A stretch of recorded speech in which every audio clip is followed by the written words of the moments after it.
नमस्कार, स्वागत है आपका राजनीति 24 न्यूज में। आइए डालते हैं इस वक्त की बड़ी खबरों पर नजर।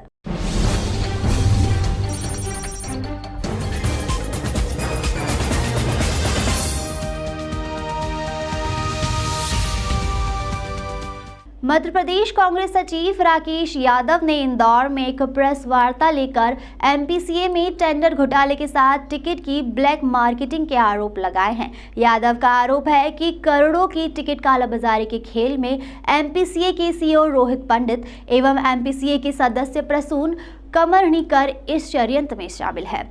वहीं केंद्रीय मंत्री सिंधिया की संदिग्ध भूमिका बताई जा रही है। राकेश यादव ने कहा कि एमपीसीए के सूत्रों के अनुसार 4 अक्टूबर को आयोजित भारत वर्सेस दक्षिण अफ्रीका के T20 मैच में टिकटों की कालाबाजारी का असली खेल 3 व्यक्तियों ने मिलकर खेला है। टिकटों की कालाबाजारी का मुख्य सरगना एमपीसीए का सीईओ रोहित पंडित एवं एमपीसीओ सदस्य प्रसून कमरनीकर तथा www.insider.in वेबसाइट का एक कमर्शियल अधिकारी है, जिन्होंने 21 सितंबर को रात 9:30 बजे से सुबह 6:30 बजे तक 3 लैपटॉप के माध्यम से पूरी रात एमपीसीए के ऑफिस में ऑनलाइन टिकटों को लगभग 8 व्यक्तियों की फर्म से पैसा ट्रांसफर पेटीएम इनसाइडर की वेबसाइट के माध्यम से 12:45 पर 5 मिनट के अंतराल से किया गया। रात को ही सारे टिकट ऑनलाइन बुकिंग की सारी प्रक्रिया पूर्ण हो गई। रात को 3:30 बजे से 5 बजे के मध्य 19,700 टिकट ऑनलाइन करने के बाद टिकटों का ऑन पेमेंट कलेक्शन सुबह निर्धारित स्थान पर 7:30 बजे प्राप्त कर लिया गया। एमपीसीए की सीसीटीवी फुटेज में यह सारी डिटेल प्राप्त हो जाएगी। 3 व्यक्तियों ने एमपीसीए के ऑफिस में बैठकर टिकट कालाबाजारियों तक पहुंचाकर मैच के 2 दिन पहले इन व्यक्तियों ने टिकट को बेचने के लिए अपने सारे दलाल मध्य प्रदेश में फैला दिए। देखिए, एमपीसीओ को लेकर लगातार जो हम घोटाला का खुलासा कर रहे हैं, उसमें आज सबसे बड़ा खुलासा है। 3 घोटालों का खुलासा आज किया जा रहा है। पहला है टिकट की कालाबाजारी, टिकट की ब्लैक मार्केटिंग। दूसरा है सिक्योरिटी का घोटाला और तीसरा है सीसीटीवी लगाने का घोटाला। सिक्योरिटी और सीसीटीवी घोटाले में कोई टेंडर नहीं किए गए, बिना टेंडर काम दिया गया। पहला घोटाला जो टिकट का घोटाला हुआ है, जिसमें ब्लैक मार्केटिंग ऑनलाइन टिकटों की की गई है, जिसमें एमपीसीए का सीईओ रोहित पंडित और एमपीसीए का सदस्य प्रसून कमरनीकर, ये दोनों पूर्ण रूप से शामिल हैं।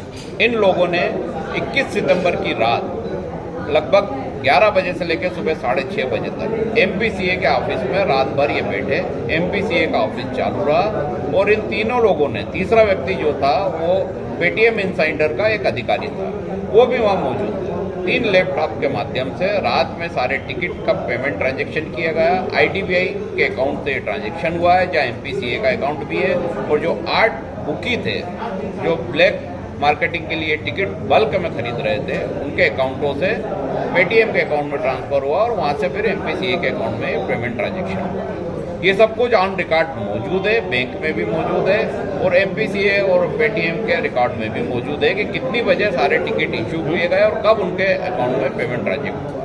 वो साफ और स्पष्ट है कि इस भ्रष्टाचार में कहीं ना कहीं सिंधिया का वर्चस्व है, क्योंकि सीईओ जो रोहित पंडित है, उसको यहाँ कायम करने में, स्थापित करने में सिंधिया की ही मंशा रही है। वरना 1.5 लाख रुपए की तनख्वाह देकर एक भ्रष्ट सीईओ को यहाँ रखना और टिकट की ब्लैक मार्केटिंग करना, इंदौर की जनता को लूटना क्या दर्शाता है।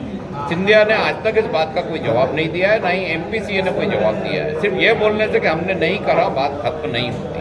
अगर आपने नहीं करा है तो आपके बैंक के ट्रांजैक्शन जारी कीजिए, किन कंपनियों से पैसा आया उनके नाम जारी कीजिए।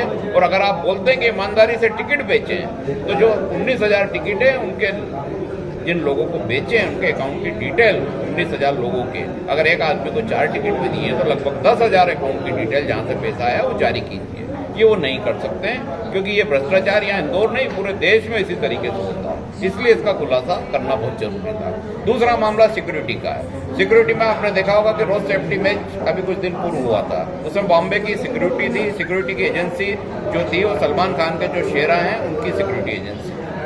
उन्होंने मात्र 60 बाउंसर और 15 गार्ड की मदद से होलकर स्टेडियम में सभी खिलाड़ियों को सिक्योरिटी प्रदान की, दर्शकों को सिक्योरिटी प्रदान की। उसी स्टेडियम में रोहित पंडित ने 4 तारीख को 800 गार्ड लगाए। मेरा आर्थिक अपराध में लोकायुक्त में शिकायत दर्ज ऑलरेडी करा दी है।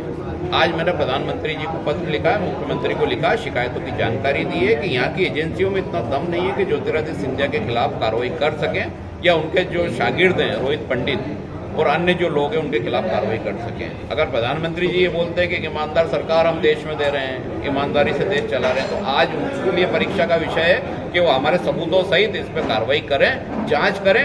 अगर दोषी नहीं है तो हम स्वागत करेंगे और दोषी है तो जेल में पहुंचाएं।